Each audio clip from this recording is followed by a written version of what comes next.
sejahtera bagi kita semua. Perkenalkan, nama saya April Mesrianti dengan NIM 210306003. Nah, pada kesempatan kali ini saya akan menjelaskan mengenai biosintesis telur pada mata kuliah Produksi Ternak Unggas yang diampu oleh Ibu Tati Vidianasari, SPT MP. Nah, selanjutnya saya akan menjelaskan biosintesis telur, yang dimana saya menjelaskan tentang sintesis yolk, sintesis albumin, dan juga kerabang telur. Nah, untuk yang pertama saya akan menjelaskan sintesis yolk atau kuning telur.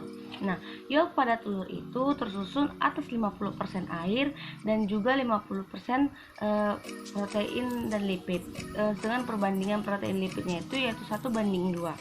Untuk lipid dalam yolk itu berbentuk lipoprotein. Kemudian padatan pada yolk itu mengandung fosfoprotein yang dikenal sebagai kolesterol baik untuk lemak. Karbohidrat yolk atau yang berbentuk polisakarida dalam bentuk manus glukosamin yang berfungsi untuk pembentukan atau sintesa yolk yang sudah saya gambarkan sketsa ini. Komponen-komponen yolk disebut juga fitologenesis yang berlangsung di dalam hati, karena pada hati sebagai tempat metabolisme hasil penyerapan pencernaan di bawah koordinasi hormon gonadotropin dan juga estrogen. Nah, jadi untuk sintesis yolk itu pertama sekali diproduksi oleh ovarium.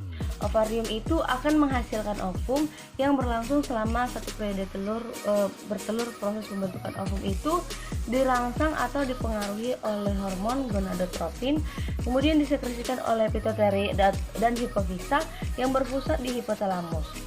Sedangkan itu gonadotropin itu sendiri terdiri atas hormon FSH atau follicle stimulating hormone yang berperan penting dalam pemangsakan folikel-folikel yang ada di ovarium.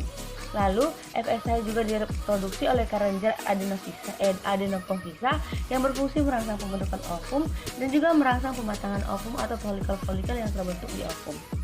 Kemudian folikel yang berkembang untuk mengeluarkan estrogen ini adalah folikel yang berkembang di hormon estrogen yang digunakan merupakan hormon steroid. Nah, hormon steroid itu dibentuk oleh sel thecal layer dan juga gland layer, berfungsi untuk pembentukan yolk, albumin, dan juga cangkang. Jadi dapat kita lihat juga pada gambar bahwasannya sintesa hormon steroid itu terjadi di thecal layer dan juga granulosal layer. Pertama sekali itu terjadi granulosal layer.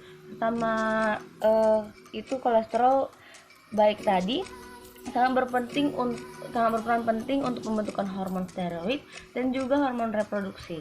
Jadi kolesterol ini akan diubah menjadi progneolin, kemudian akan berubah menjadi progesteron, dan setelah itu berubah menjadi androstenedione yang berlangsung di granulosa layer yang berlangsung di thecal layer, dan androstenedione tadi berubah menjadi testosteron dan juga sebaliknya. Kemudian androstenedione bisa berubah menjadi testosteron atau salah satu hormon steroid akan berubah menjadi 17 beta estrogen dan kemudian berubah menjadi hormon estron. Nah, itu tadi adalah proses pembentukan sintesis yolk. Baik, selanjutnya saya akan menjelaskan tentang sintesis albumin. Albumin ini tersusun dari protein-protein yaitu alfa-albumin 54%, ovotransferin atau albumin 13%, ovomukit atau sebanyak 11%, ovoglobulin 8%, lisosom 3,5%, ovomucin 1,5 sampai dengan 3%. Dan juga terdapat beberapa protein dengan level yang sangat kecil yaitu alfidin 0,05%, flavoprotein 0,8%, ovomakroglobulin 0,5%, ovoinhibitor 0,1-1,5%, ovoglycoprotein 0,5%, dan juga protein inhibitor 0,1%. Hormon-hormon steroid ini memiliki peran penting dalam sintesa protein pada oviduk. Albumin disekresikan di magnum dan merupakan bagian dari oviduk. Nah, yang pertama yaitu sintesis albumin. Estrogen larut di dalam lipida melewati membran sel, kemudian diikat oleh reseptor estrogen. Kompleks estrogen dan reseptornya membentuk menjadi 5S. Bentuk ini adalah pembawa pesan kedua yang memasuki nukleus sel yang berinteraksi dengan kromosom, menyebabkan gen tertentu dibentuk menjadi messenger RNA atau mRNA. Messenger RNA ini meninggalkan nukleus menuju ribosom untuk diinstalasi menjadi protein yang spesifik seperti albumin dan globumin dan protein khas telur lainnya. Baiklah, saya akan menjelaskan tentang sintesa pembentukan kerabang. Nah, pada pembentukan kerabang, hormon steroid dan juga prolaktin itu sangat berperan penting dalam pembentukan kerabang melalui proses yang sangat kompleks.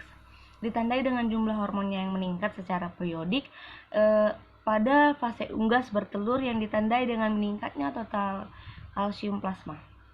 Nah, CABP atau kalsium dinding protein yang telah diidentifikasi dari kelenjar kerabang.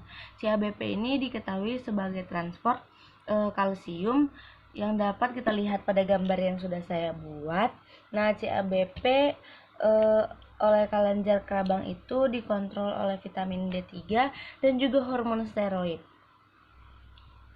Nah, selanjutnya itu pertama sekali bahwasannya di plasma darah itu terdapat Ca positif dan ada HCO3 negatif yang berfungsi sebagai buffer di 2H positif yang ada di dalam ini yang akan ditransfer melalui CABP atau kalsium dinding protein ke mukosa sel atau kalsium dinding protein ke mukosa sel tadi ditransfer kembali ke dalam kelenjar kerabang, kemudian hasilnya yaitu menjadi CO2 dan juga H2O yang akan membentuk H2CO3.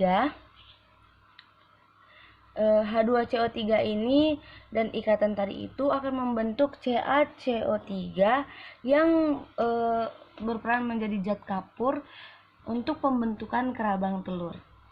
Sekian yang dapat saya sampaikan. Apabila ada pengucapan kata yang salah, saya memohon maaf.